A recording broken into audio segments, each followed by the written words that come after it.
Hola, hola, sean muy pero muy bienvenidos a Universo Premier League, una jornada para analizar en este caso, sobre todo de Champions y con el foco puesto obviamente en los equipos ingleses. Una jornada que arrojó sobre todo esa derrota para el Manchester City, derrota que parecía victoria en un momento en la segunda parte, lo ganaba 0-2 ante el Paris Saint-Germain en París, en el Parque de los Príncipes, y terminó en derrota por 4-2.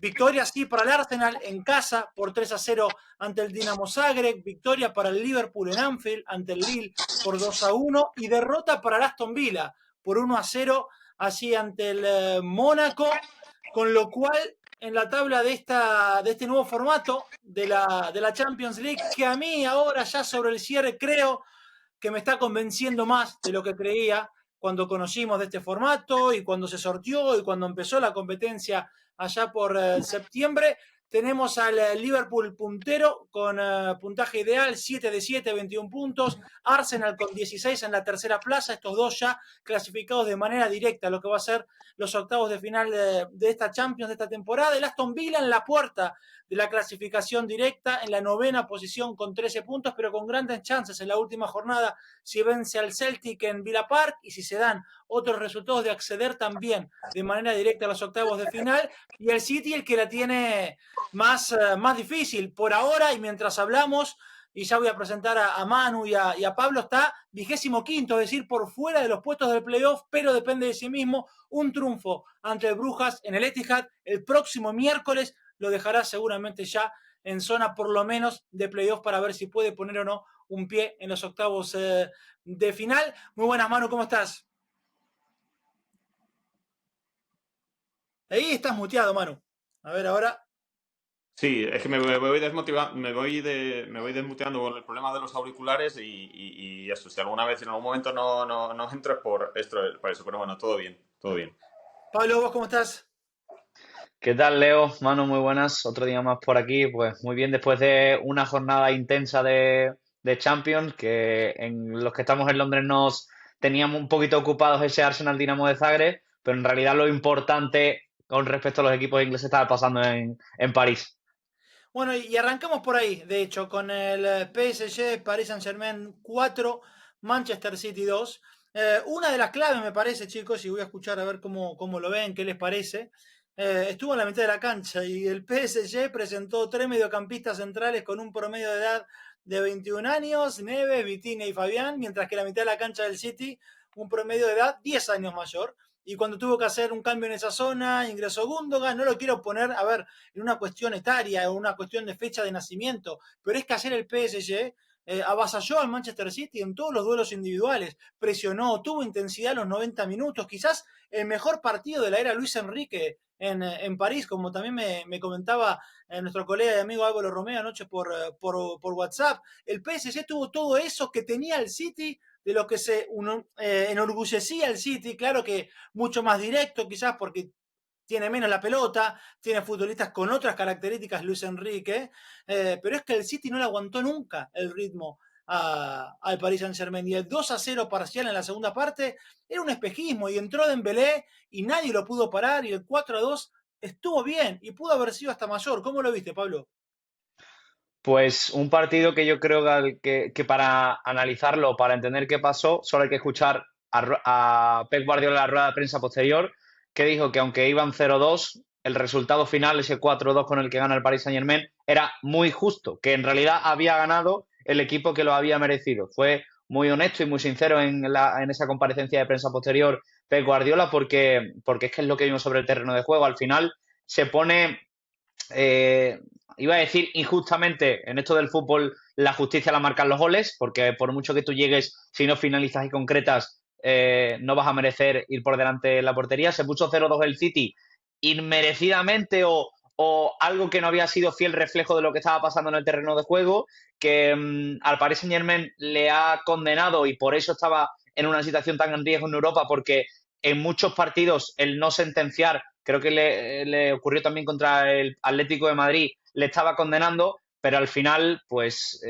pasó lo que se intuía y lo que se había demostrado durante 60-70 minutos en el campo, que el Paris Saint Germain era un rival superior al Manchester City, que había merecido marcar, que por un fuera de juego milimétrico y también por una salvada, si no recuerdo mal, de Josko Gvardiol sobre la línea, no iba ya el City perdiendo y al final, pues otro partido más que leía ayer los datos, que es la 9ª vez que le pasa al Manchester City esto de empezar ganando partido y no ganarlo esta misma temporada. O sea, solo en la 24-25 le ha ocurrido ya 9 veces y el dato ha sido un poco curioso, que lo comentaba anoche en la radio, y es que es el primer partido de los últimos 115 en los que el City pierde después de ir ganando por más de 2 goles.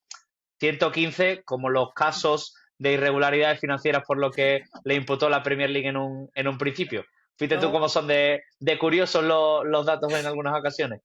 como son de curioso y cómo te gusta poner la llaga, y está muy bien. Y Manu, otra de las cosas que dijo Pep tras el partido, y yo te decía que para mí una de las clases estuvo en la mitad de la cancha, en cómo manejó el partido el PSG, y que no le dio respiro al City. Dijo Pep que los complicó mucho la posición del falso 9 que empleó Luis Enrique, y es increíble porque es justamente la función que Pep regresó al fútbol moderno, una función que no le inventó Pep, pero que no había estado por casi 40, 50 años, y es una función que termina reconociendo él, que terminó por desequilibrar el partido. Yo no sé si es solo esa la razón por la cual el City fue superado, pero hacía mucho yo que no lo veía así el City, corriendo desde atrás todo el partido, jugando a la contra porque lo obligaron a jugar así, es que no podía jugar de otra forma.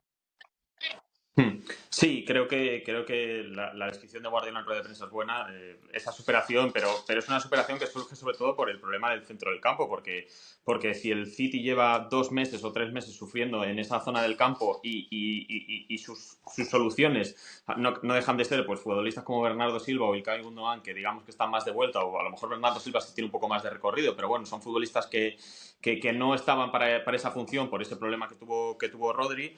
Y lo que me sorprende es la incapacidad del City para solucionar esto en este mercado de fichajes, porque cuando ves que este equipo ha realizado 3 incorporaciones, se ha gastado unos 150 millones de euros en las incorporaciones de Kusanov, de Víctor Reis y de Marmoush, y que en el fondo, y que al final el área más dolorosa o más dolorida de todas estas, que es el centro del campo, todavía no ha realizado ninguna operación ahí, pues probablemente provoque que en los 9 días o 8 días de mercado que quedan, ahí sí que tenga Chiqui Begiristain que acelerar para tratar de encontrar algo en el mercado que pueda ser Douglas Luiz o alguna otra opción, porque está claro que con lo que tiene ahora mismo el equipo y con lo que va a tener de aquí hasta junio, julio, no le va a dar para aguantar a lo mejor el centro del campo del mundo.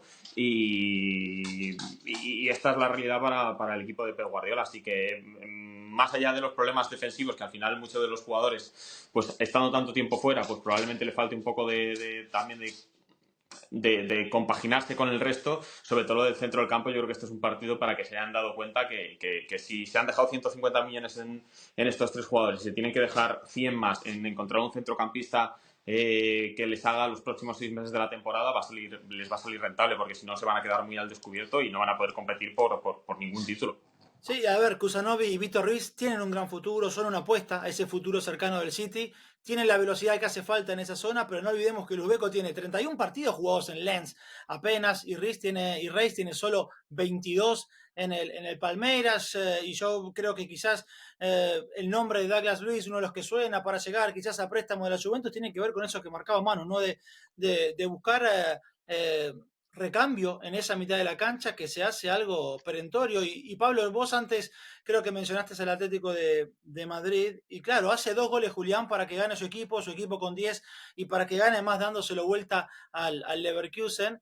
Y yo creo que cada vez que hace un gol Julián, y lleva 15 la temporada y 9 los últimos 12 partidos, algún hincha del City se puede preguntar si hicieron buen negocio o no con él, más allá de los 90 millones que ingresaron, y Omar Marmoush viene a ocupar esa zona vacía, o el gol que ya no está con la salida de Julián Álvarez.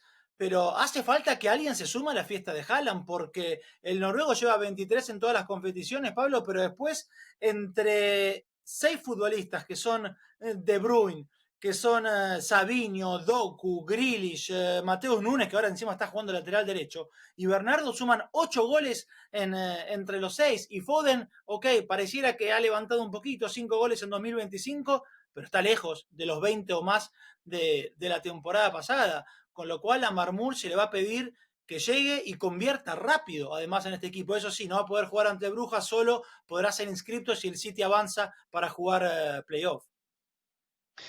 Varias cosas con respecto a eso, Leo. Lo primero es decir, una vez oficializado ya el fichaje de Omar Mahmoud por esos 75 millones más 5 en variables que se comenta, el aficionado del City que tú mismo preguntabas que si le parecerá buen negocio al haber vendido a Julián en verano, quizás ahora, viendo cuál ha sido su reemplazo, a falta del rendimiento que dé, pensarán que quizás no es tan buena venta. Cuando se vendió a Julián Álvarez por 95 millones, buah, fue un gran ingreso de dinero por lo poco que costó, porque llegó por una cantidad bastante más pequeña Julián Álvarez desde River Plate.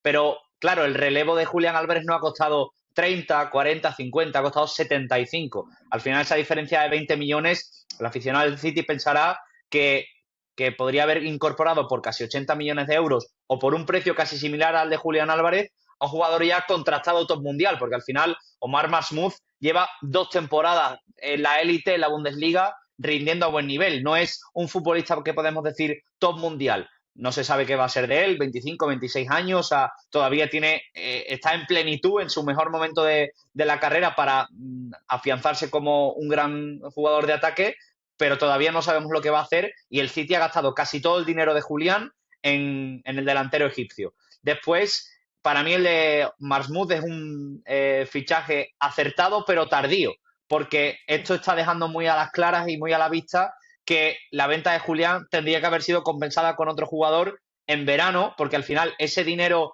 más habitual que se gastan los clubes en los mercados estivales, más que los de invierno, que son para pues fichar piezas más necesitadas, el City lo está gastando como si fuera el de este invierno de 2025, el verano estival del próximo año, renovando la plantilla ya con Kusanov, con Vítor Reis, con Omar Mahmoud. Entonces, deja muy a las claras que era un fichaje que el City ya necesitaba, pero que ha tardado en hacer y que se ha dado cuenta ahora cuando está con pie y medio fuera de la Champions, fuera de la carrera por el título liguero y complicándose la existencia en el resto de torneos. Y lo último que te quería decir, ya que estabais comentando el tema del mediocentro, que decía Manu, han fichado 2 centrales, un delantero y falta el centrocampista, que en realidad es como lo que más se necesita. Y ahí te diría que el City tiene un doble problema. El primero y más claro es que los equipos saben, los rivales, que el City necesita un pivote. Entonces, cuando un equipo está necesitado, te van a exigir aún más dinero. Es decir, si quieres a Bruno Guimaraes y cuesta 100, el Newcastle te va a pedir 150. Si quieres a Ederson del Atalanta y te pedían 80, ahora te van a pedir 100, porque saben que necesitas a ese jugador. Y la otra cosa que es también igual de problemática para el City es que en junio Rodri Hernández, Balón de Oro 2024, está de vuelta. ¿Vas a gastarte 100, 120, 150 millones en la posición de un jugador en la que en 4 meses vas a tener de vuelta al mejor del mundo? Entonces, claro, está ahí un poco, yo creo, ese debate dentro del City de qué tipo de apuesta y de inversión tienen que hacer por la posición del pivote. El problema es que puede llegar el mes de junio y no estar clasificado a Champions para la temporada que viene, y ese sí sería un drama. Eso lo que tiene que ver con Paris Saint-Germain 4, Manchester City 2. Leo, sí, Manu. ¿Me escucháis? Sí, no, sí, que sobre lo de Julián Álvarez, que es obvio que cuando te ingresas 80 o 90 millones por un futbolista y fichas a los 6 meses a otro futbolista en su misma posición por 80 o 90 millones, dices, bueno, pues qué clase de negocio más raro hemos hecho. Pero claro, también hay que tener en cuenta que lo primero que Pep Guardiola no suele dejar, o sea, suele dejar irse a quien se quiere ir, como con el caso de Cole Palmer. Cuando te quieres ir, te vas. O sea, no te voy a obligar a quedarte. O Kyle Walker, ahora que se está viendo.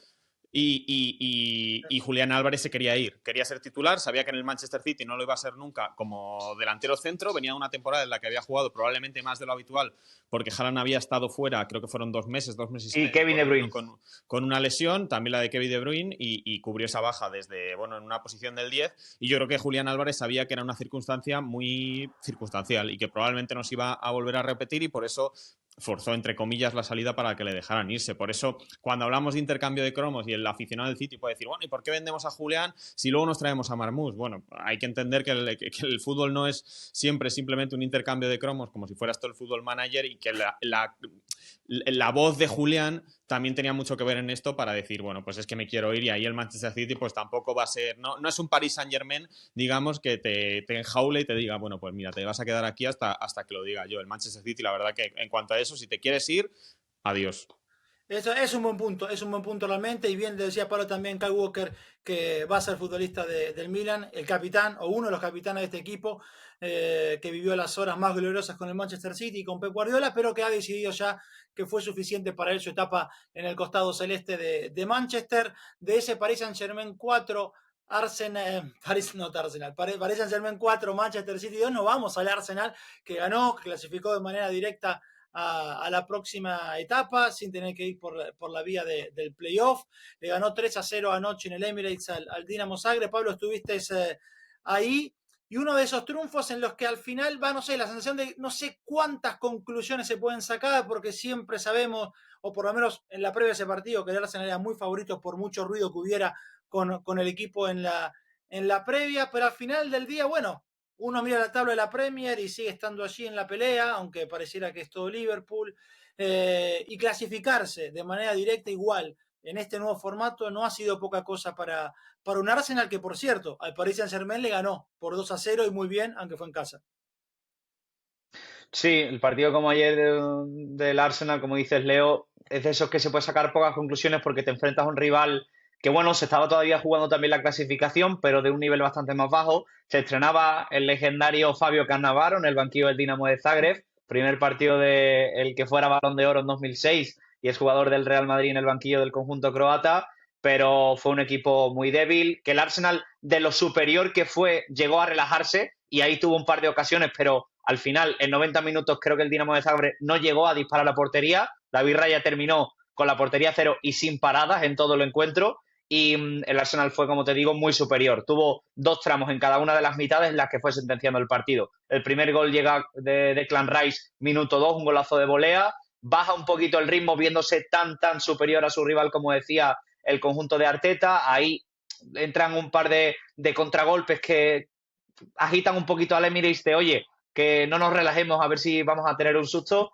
y en la segunda mitad pues lo mismo. Se pueden sacar como conclusiones que, bueno, Havertz, a pesar de las críticas, sigue haciendo goles, lleva 14 esta temporada, que no está mal. Si no recuerdo mal, he leído un dato que lleva este curso, sin contar goles de penalti, más tantos que Cole Palmer y que Nico Jackson. O sea, que no está haciendo del todo malas cifras el alemán. El problema es que tenga toda la responsabilidad del gol el alemán sin ser delantero centro y no tenga competencia interna por la lesión de Gabriel Jesús. También un poco la conclusión de que Martin Odegaard con otro gol se va sumando también a la dinámica, sigue recuperando sensaciones, y que volvió Ethan Nwaneri después de un tramo lesionado y volvió a tener minutos el canterano. La mala noticia con otro canterano es que Miles Lewis Kelly, que estaba siendo importante, que se había sentado con el primer equipo, que incluso Gabriel Martinelli el otro día dijo que iba o estaba llamado a ser uno de los mejores jugadores del mundo, dijo del que está siendo el lateral izquierdo del Arsenal estos días, pues se perdió el partido contra el Dinamo de Zagreb por unas molestias en la rodilla que tuvo en el entrenamiento, y dice Arteta que están a falta de evaluación, así que a ver qué es lo que tiene, porque o trabaja más en defensa para el Arsenal, pues sería bastante perjudicial en este tramo tan importante y cargado de partidos de la temporada. Y de hecho, si os puedo preguntar si os puedo preguntar una cosa del Arsenal, que lo estaba pensando hoy viendo el resumen del partido, que es, me parece un equipo aburridísimo. O sea, me parece un equipo que me aburre, que no me apetece ver. O sea, que no me apetece ponerme un partido del Arsenal porque vaya a ser entretenido, que lo puede acabar siendo, como el partido, por ejemplo, contra el Manchester United de la FA Cup, pero al final lo acaba siendo por cosas externas, ¿no? Porque no hay VAR, y como no hay VAR, pues se lía y se pegan, y hay un penalti que se pita que no debería haber pitado. Pero estaba poniéndome el resumen contra el Dinamo de Zagreb y veía el 3-0 y digo, es que ya, como que ya sé cómo van a ser los goles. Veo en el marcador Havertz, Rice y Odegaard, y me imagino por dónde ha ido el partido y que van a ser centros y que Gabriel va a tener una ocasión de cabeza que puede ir dentro, que puede ir, ¿no? En un córner. Y que el mejor Arsenal o el Arsenal se solía reconocer como un equipo entretenido. Yo creo que lo ha sido siempre, porque incluso en los 70, los 80, los 90 era un equipo que cuando lees sobre él era un equipo que podía ganar o podía perder, pero era entretenido. Pero es que este Arsenal me parece aburrido. No me parece que tenga mucho interés ver un partido de ellos. A lo mejor contra los grandes, bueno, porque es un partido grande, pero contra los equipos pequeños, digamos, como que no tiene mucho interés. No sé, es una sensación que me daba hoy y quería saber si también si la compartíais. Sí, y de hecho, Manu, Yo la comparto.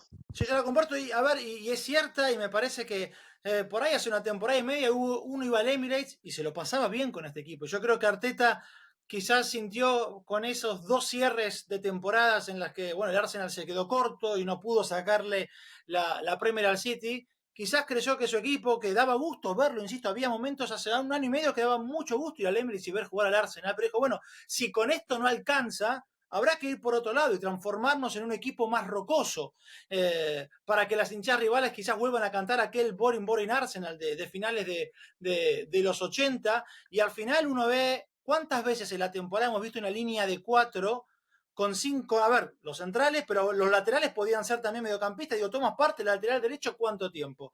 Timber ha jugado también como lateral izquierdo. Después tenías 3 mediocampistas de contención, porque podía jugar hasta Timber, Calafiori, y después Partey, Jorginho y Declan Rice. Digo, yo creo que Arteta ha decidido que este equipo, quizás para ver si se daba, tenía que ser más rocoso. Y así tampoco ha funcionado, por lo menos por ahora. Y Manu, 2 nombres propios, porque dijo Pablo, se lesionó Luis Kelly, y ayer jugó Zinchenko, y en la segunda parte ingresó Kieran Tierney. Si el chico no está bien, yo no sé si decir que es un drama en esa zona, pero casi, porque Calafiori también tampoco está todavía para jugar. Sí, una cosa que corrijo, que he dicho que el Arsenal era entretenido los 70, los 80, los 90, y cuando has dicho lo de Boring Arsenal me acuerdo que era al revés, que en el libro Fiebre en la grada lo que cuenta era que el Arsenal era Era aburridísimo en aburrido. aquella época y luego sí que fue mejor con la época de Wenger. Sobre el lateral izquierdo, pues yo lo que he estado leyendo era que Alexander Zinchenko probablemente se vaya en este mercado invernal, y al final Kieran Tierney, que era un futbolista que estaba ahí residual y que no iba a tener minutos, y aunque Arteta dijera, bueno, es uno de los nuestros, uno de los que tenemos aquí, puede acabar teniendo un rol más importante esta temporada de lo que pudiéramos esperarnos. Es verdad que llegó con mucha proyección del Celtic de Glasgow en su día, pero que desde entonces, pues ni en el Arsenal ni en las cesiones que ha tenido, pues ha mostrado lo que en principio prometía. Veremos Lewis Skelly cuánto tiempo puede estar fuera, porque bueno, siendo lo que es, pues no creo que se resuelva en una semana o en 3 o 4 días. Y si no, ahí, pues no sé si un problema, porque bueno, algo se inventará Arteta para meter 4 centrales atrás y acabar denostando el clásico del fútbol de jugar con 2 laterales que sean por lo menos ofensivos o que sean laterales. Pero bueno, no lo calificaría como drama aún, porque creo que un drama más importante, por ejemplo, sería que Bukayo Saka siguiera más tiempo fuera, pero veremos si a lo mejor eso sirve para que Zinchenko no se pueda ir en invierno. Bueno, vamos a hacer nosotros una pequeña pausa. Cuando regresamos ya en el segundo bloque de Universo Premier League, nos metemos con la derrota del Aston Villa. Una pena, porque ha quedado a las puertas por ahora de esa clasificación directa, y la victoria del Liverpool confirmando su liderato absoluto también en esta Champions League. Buen triunfo del Arsenal para cerrar esa parte del programa, entonces, con su victoria 3-0 y un Arsenal con clasificación directa a octavos de final. Una pequeña pausa y continuamos con Universo Premier League. Y ahora sí, ya de regreso en el segundo bloque de este programa, de este podcast Universo Premier League, que lo pueden ver en YouTube, en el canal de TalkSport en español, lo encuentran como TalkSport Fútbol, o si no, si prefieren la versión podcast, como siempre, en cualquiera de las plataformas de audio, allí nos van a encontrar. Decía en este segundo bloque, íbamos a empezar con la derrota, la caída del Aston Villa ante el Mónaco por 1-0, y viendo los resultados, Pablo, que se dieron en esta jornada, duele más, imagino, el día después la caída ante el conjunto monegasco, porque la realidad es que un triunfo o al menos un empate lo dejaban al Aston Villa en otra posición, una posición de clasificación directa. Tiene una gran chance igual, juega la última jornada ante el Celtic y es favorito para ganar ese encuentro en Villa Park, pero de ese inicio con triunfos, por ejemplo, ante el Bayern Múnich con 9 de 9 en las primeras 3 jornadas, a esta parte en la que los resultados y sobre todo la performance no han acompañado últimamente al conjunto de Unai Emery en Champions. Pablo, ¿cómo lo viste ante el Mónaco? Pues, como decías, una derrota que sabe doblemente amarga por el tema clasificatorio. Justamente estaba aquí teniendo de cerca un poco la chuleta de cómo estaba la clasificación antes de la disputa de esta séptima jornada. Y es que el Aston Villa estaba en quinta posición con 13 puntos, una diferencia de goles de +6, prácticamente como el Arsenal, que ya se ha asegurado con esta victoria su presencia en la siguiente ronda, prácticamente virtual, como uno de los 8 primeros clasificados. Le podría haber ocurrido lo mismo al Aston Villa, que venía en una buena dinámica, después de venirse arriba un poco con ese empate que sacaron del Emirates, sacando un poco de coraje después de ir perdiendo 2-0 e incluso empatar a 2 contra el conjunto Gunner, que acabamos de analizar. Pero ese tropiezo pues los deja un poquito más abajo en la clasificación y sobre todo les obliga a tener que ir con todo en la última jornada y jugársela, que ya no es lo mismo llegar al último partido de esta fase de grupos, que además es nueva, que todo el mundo va a experimentar con esa jornada unificada, que no sabemos cómo va a ir y cómo se van a estar todo el tiempo cambiando las posiciones en función de lo que pasen en creo que son 18 partidos al mismo tiempo que se van a disputar el próximo miércoles y que va a ser una locura. Pues ahí el Aston Villa, el no llegar con los deberes hechos es algo que te puede meter en apuros y aunque el rival sea asequible y el Aston Villa debería sacar adelante ese partido, contra el Mónaco también se presumía un rival que, bueno, a pesar de que le ganó al Barcelona en esta misma edición de la Champions League, era un rival al que esta Aston Villa podía hacerle daño y podía ganarle, pero los problemas en defensa que está teniendo el equipo de Emery le están pasando factura. Le ocurrió también contra el Arsenal. Además, sigue perdiendo efectivos en defensa en este mercado invernal. Ya se ha hecho oficial la venta de Diego Carlos al Fenerbahce y se ha también conocido que Loic Badé, central del Sevilla, ha rechazado la posibilidad de ir a Birmingham después de que los clubes hubiesen acordado su traspaso. O sea que ahí tiene problemas Emery, que además le está costando resolver a base de fichar efectivos. Pero aún así, aunque el partido del Mónaco no fue el mejor para los Villains, diría que para la última jornada sí tienen muchas posibilidades de acabar metiéndose entre los 8 primeros. Manu, una cosita, a ver cómo lo ves. La realidad es que cuando uno repasa el 11, el último 11 en Champions de este Aston Villa, encuentra a Matty Cash, Konsa, Tyron Mings, Lucas Dean, Emiliano Buendía, que ha jugado muy poco tras su lesión, que lo tuvo casi un año fuera, Leon Bailey. Digo, no estamos hablando de futbolistas de nivel top mundial, y aún así Emery lo tiene a las puertas casi de una clasificación directa, esperando a ver qué ocurre en la última jornada. Y lo otro es que John Durán ingresó en el minuto 56. Y lo traigo porque si el West Ham ofreció casi 60 millones de euros por su pase, y entiendo que en Premier no venía jugando, claro, por su suspensión después de aquel pisotón sobre Yar ante Newcastle, la suspensión de 3 partidos, el chico puede estar también en su derecho de pensar si se rechazan 60 millones por mi pase es porque entienden ustedes o entiende el entrenador que soy intransferible porque tengo que jugar. Pero aún así, ayer fue suplente en un partido que era vital, de clasificación directa para el Aston Villa. No te escuchamos, Manu. Perdón. Ay, digo que Durán lleva ya el suficiente tiempo en el Aston Villa como para verle las orejas al lobo y saber que haga lo que haga, lo tiene imposible para ser titular indiscutible, salvo una lesión de larga duración de Oli Watkins. Es el titular de Unai Emery, que no, salvo contadas ocasiones y partidos en juego, no opta por jugar con 2 delanteros, como bueno, pues prácticamente la mayoría de equipos, porque parece una cosa ya del pasado, por desgracia. Y imagino que Durán, que también es un chaval que no se calla, digamos, y que dice las cosas como piensa y que hace las cosas un poco, parece que también como cree él que tiene que hacerlas, que está bien, que no digo que esté mal, que en un mundo tan encorsetado como este, sobre todo en el fútbol, pues él no tenga problemas pues en su momento en subir stories haciendo el gesto del West Ham.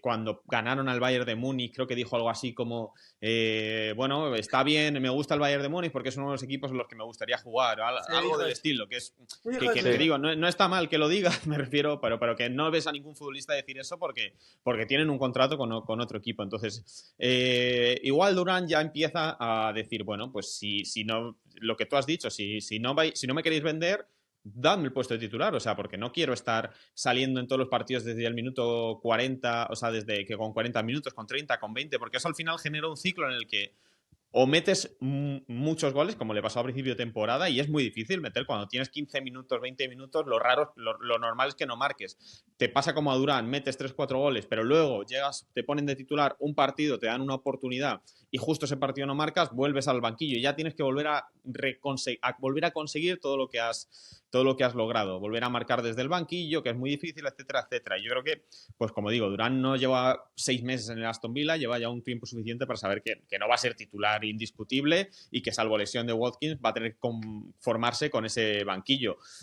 ¿Se va a conformar con ese banquillo? Yo creo que no. Entonces puede que al final acaben llegando a una posición West Ham y Aston Villa o el equipo que sean en la que digan, bueno, pues mira, pues hay que vender a John Dunar y con esos 70 millones, 60 millones, pues el Aston Villa a lo mejor sí que encuentra un futbolista que diga, no, yo suplente, pues sí, no me refiero a que se vayan a gastar los 60 millones, pero igual por 30, por 25, por 35, pues sí que lo consigues y digamos te quitas un debate que lleva existiendo toda la temporada, que es ¿por qué no juega Durán? ¿Por qué si juega Durán? ¿Por qué no juega Oli Watkins? ¿Por qué si juega Oli Watkins? Cuando también entra en juego en Inglaterra que Oli Watkins es inglés y va a jugar con la selección inglesa y si no juega, ¿por qué no juega? Y Emery le van a estar friendo esas preguntas en todas las ruedas de prensa. Entonces, bueno, pues quizá consigan llevar a un punto intermedio que quizás sea la mejor solución para ambos. Eso es lo que tiene que ver entonces con el Mónaco 1, Aston Villa 0.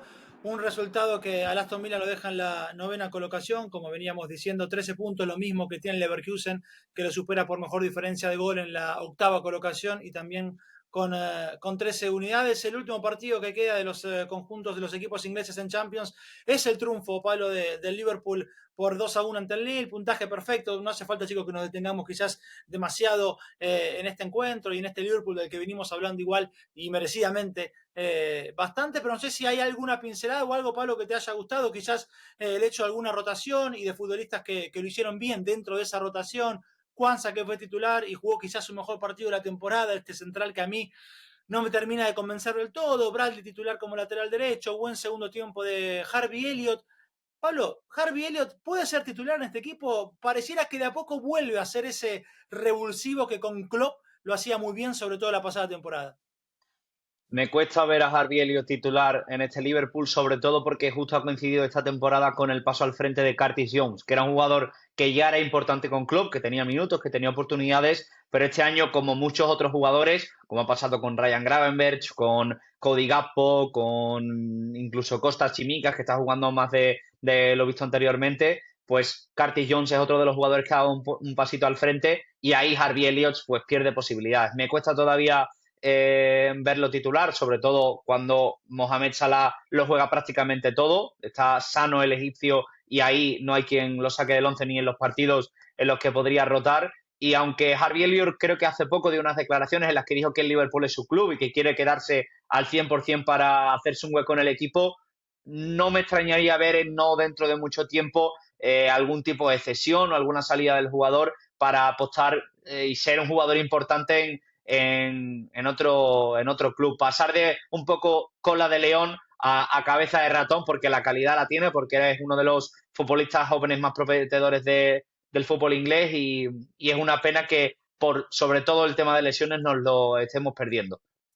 Manu, con vos voy a arrancar directamente ya en lo que tiene que ver con la parte Premier League del programa, pensando en el fin de semana. Cerramos entonces acá el capítulo Champions. Lo último, ese repaso del triunfo 2-1 del líder también absoluto que tiene la Champions, que es el Liverpool, que le ganó 2-1 al Lille con los goles de Mohamed Salah. Había igualado transitoriamente Jonathan David, el canadiense, y después Harvey Elliott, de quien recién hablaba Pablo, marcó el 2-1.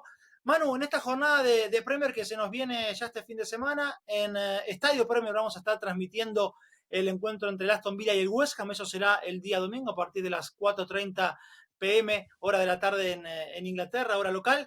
El partido que inaugura la jornada del sábado, la jornada 23, si no me equivoco, si no le erro, es el Bournemouth ante el Nottingham Forest, el duelo de Iraola ante el Nuno Espíritu Santo, dos entrenadores que tranquilamente pueden disputar el trofeo, la designación como mejor entrenador del año de la temporada en esta Premier. Se habló esta semana de que, o por lo menos se rumoreaba, que Iraola sonaba o podía ser un nombre. en el que el Tottenham posara su mirada si es que Ange Postecoglou no continuaba en el equipo, o si Daniel Levy decidía cortar con el contrato de Postecoglou. ¿Cómo lo verías a Iraola primero en el Tottenham? ¿Y quién crees que lo sentiría más? ¿Si sería más un subidón para los Spurs o que se notaría demasiado el trabajo que hizo aún más en el Bournemouth, porque quizás otro entrenador con el mismo plantel no haría lo mismo que ha hecho hasta acá Andoni Iraola, que es superlativo con este Bournemouth? Sí, vamos, no tengo absolutamente ninguna duda de que cualquier otro entrenador no sería capaz de hacer lo que está haciendo Iraola con este Bournemouth, con esas 10 partidos seguidos sin ganar, ganando, rompiendo la racha del Newcastle con 9 futbolistas lesionados. Es la contraparte a lo que está haciendo Ange Postecoglou en el Tottenham, al que le salva mucho el hecho de que tiene a futbolistas muy importantes lesionados y lleva sin poder poner, por ejemplo, una defensa titular mucho tiempo. Es un poco lo que le salva y es la contraparte con Iraola. Yo no le daría mucho, la verdad, mucho revuelo mucho vuelo a estos rumores. Creo que ahora a mitad de temporada es algo completamente inviable y en verano vamos a ver quién está mejor, si el Bournemouth o el Tottenham, porque da la sensación de que el Bournemouth tiene muchas más posibilidades de estar en competición europea y que teniendo en cuenta que Iraola ya lleva 1 año y medio y que está contento en Bournemouth, no creo que tenga mucho sentido dar el salto al Tottenham, que ya sabemos que es una trituradora de entrenadores, porque los últimos entrenadores, bueno, pues Mourinho se fue despedido, se fue y ganó un título con la Roma, Nuno Espíritu Santo despedido y lo está haciendo muy bien con el Nottingham Forest, muy por encima de cualquier clase de expectativa. Incluso Antonio Conte, que también fue despedido y con el Nápoles lo tiene peleando por el título y veremos si no gana ese Scudetto. Entonces está claro que los entrenadores, quitando a lo mejor a Mauricio Pochettino, que es el que se fue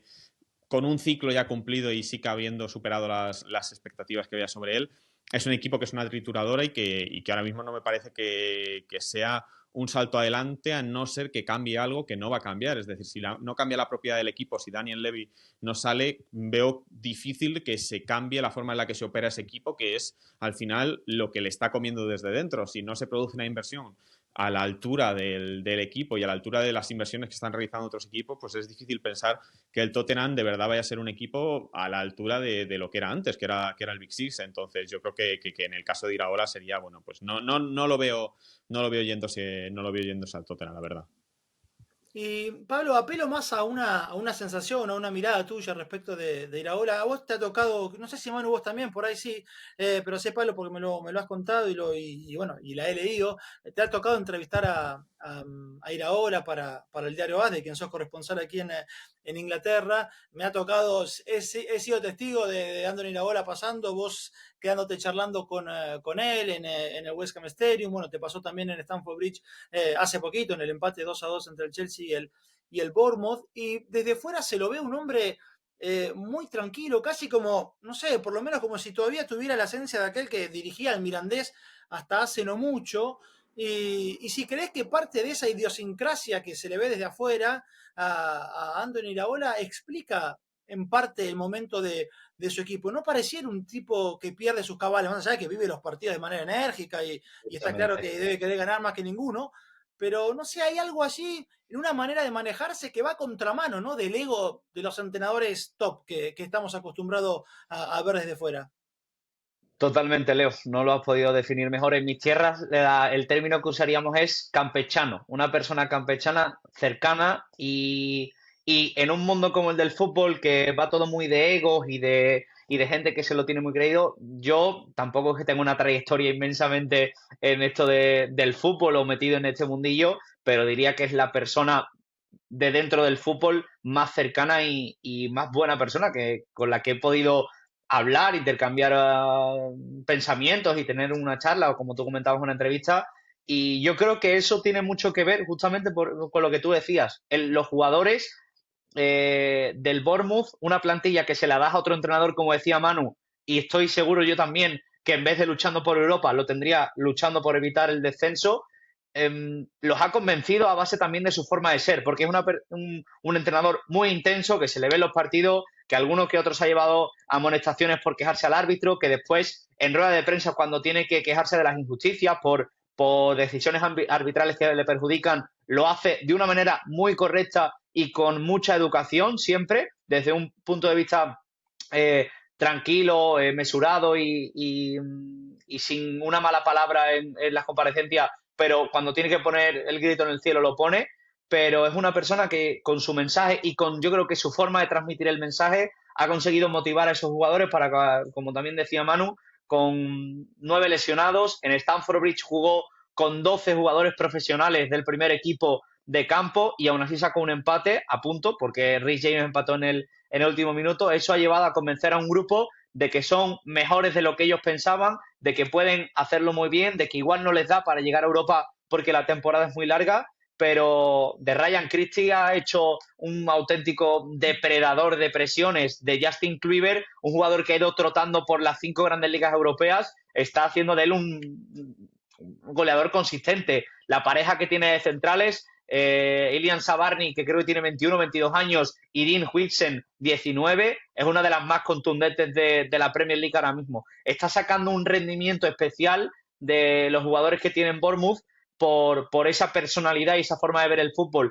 y esa forma, yo creo, de un poco de ver la vida en general, de tomárselo todo con una forma de ser y una cercanía impropia de este mundillo en el que estamos nosotros metidos. Y por eso mismo yo también coincido con Manu, que me cuesta mucho ver a Iraola en estos momentos, ahora en mitad de temporada, fuera del Bournemouth, porque el proyecto es suyo, porque este equipo lo ha creado él después de la destitución de Gary O'Neill, o bueno, más que destitución, de su marcha, una vez terminó hace 2 temporadas la campaña en Inglaterra, y dejarlo tirado un poquito en la cuneta y a mitad de camino para irse al Tottenham en un proyecto a medias, aunque yo, y esta opinión personal, veo ya a Andoni Iraola para dar un paso más en su carrera, después del Rayo, después de Bournemouth, creo que podría aspirar a algo más en los banquillos, pero que este proyecto, siendo tan suyo, no creo que lo vaya a dejar tirado a las primeras de cambio, porque por esa misma implicación y por esa misma forma de ser, de cómo yo creo que él entiende las cosas, ya no solo el fútbol, sino en general todo,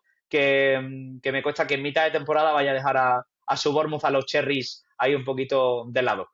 Manu, el último tema que tocamos, nos quedan 3-4 minutos para cerrar ya el programa, este universo Premier League de la fecha, tras Champions y en la previa de la jornada 23 de la Premier, es el arquero del Chelsea, y es Robert Sánchez, digo, para ir al nombre propio, porque el otro día no tuvo el mejor de los partidos, bueno, responsable en parte del gol del empate transitorio del Wolverhampton, luego en cada ocasión que tocaba la pelota, el murmullo o hasta un aplauso, te diría que irónico, del hincha del Chelsea. ¿Te sorprende que, a ver, yo creo que a mí me sorprende, sí, que sea todavía el arquero titular? Creo que Jorgensen ha demostrado que está a la altura, y sobre todo por lo que quiere Maresca, que es un juego del arquero con los pies, que está en esa faceta mejor que el propio Robert Sánchez, pero ¿lo ves terminando la temporada primero como titular, y si lo ves todavía quedándose tras el próximo verano a Sánchez?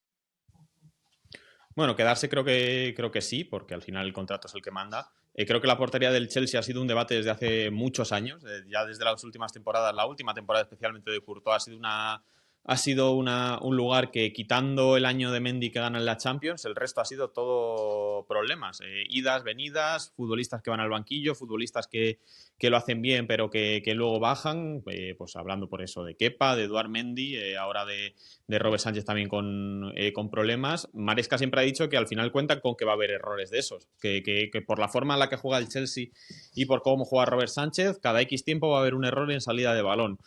A mí me parece un riesgo, sí. El otro día el error es diferente, obviamente, porque es en un córner, pero es un error inconcebible, y es un error que te llega en el minuto 46, 51 de añadido o en el descuento, y que no te cambia el partido pues de milagro, porque al final el equipo lo acaba ganando.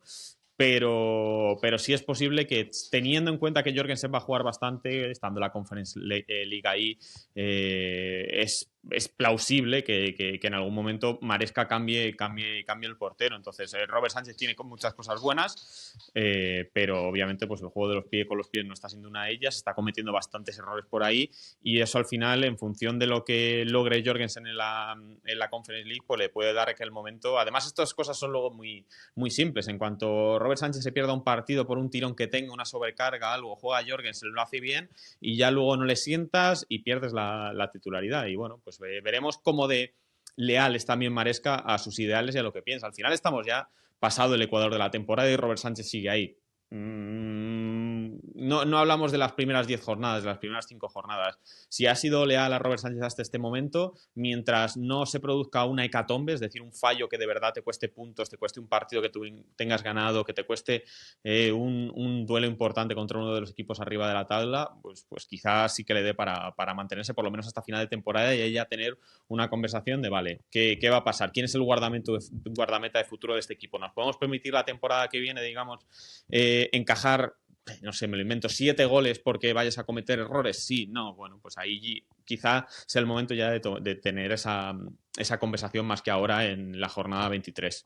Y lo último, chicos, es saber, y arranco bueno, con vos, Pablo, en 30 segundos, un minuto cada uno, y tiene que ver todavía con el Chelsea, porque a mí la figura del partido el otro día, una de las figuras fue Chalobah, quien, a ver, el verano pasado, o este último, el verano 2024, se entrenaba aparte, no lo tenían en cuenta, le dijeron no vas a jugar, y lo mandaron al Crystal Palace. El chico lo hace bien, y lo hace mejor de lo que lo hacían Disasi, Badiashile, pónganle el nombre que quieran, lo hacen regresar del préstamo antes de tiempo, juega el otro día como titular, lo hizo muy bien. Si era un refuerzo que hubiera costado 50 millones de libras, yo creo que en redes sociales el hincha del Chelsea estaría hablando de la nueva figura que llegó a Stamford Bridge, y no, era un chico de la casa, además, muy querido, y que le dijeron, no te necesitamos, andate, no, ahora sí te quiero, volvé, y con Aaron Anselmino, otro central, un chico argentino que estaba fuera de la convocatoria, hace poquito que llegó al equipo, mirando el partido con Enzo Fernández lesionado.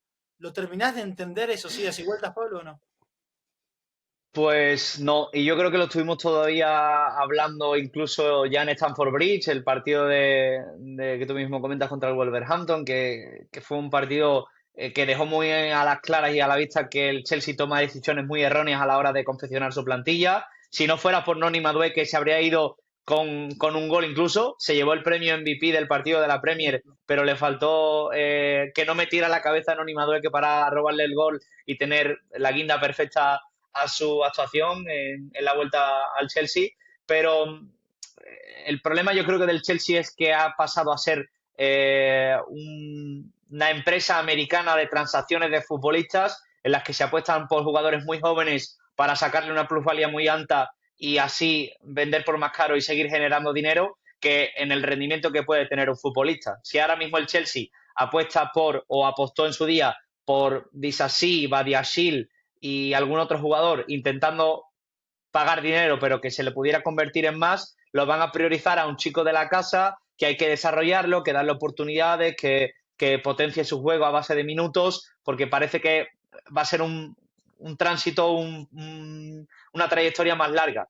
Quiere el Chelsea rendimiento inmediato y beneficio económico inmediato, y eso nos está robando pues oportunidades a chavales como Trevoh Chalobah, que si bien no es tampoco el mejor central de la Premier, porque en anteriores etapas en el Chelsea había tenido oportunidades y tampoco se había sentado como a lo mejor lo ha hecho Levi Colwill, que sí se la ha visto ya con jerarquía para ser futuro capitán del Chelsea, pero quizás los 40 millones de Badiashile o los, no sé, o otros por malo gusto o por el propio Axel Disasi, te los podrías haber ahorrado y para tener un cuarto central, que en realidad es lo que necesita Maresca por tema de lesiones, pues podrías tener a Trevoh Chalobah. Manu, a Maresca, lo último, 30 segundos y ya nos vamos despidiendo. A Maresca lo deja en evidencia estas decisiones de en el verano no te quiero, 6 meses después, ahora me valés, o bueno, o es parte de lo que se vive en un equipo que sigue siendo difícil, parece, de manejar el Chelsea.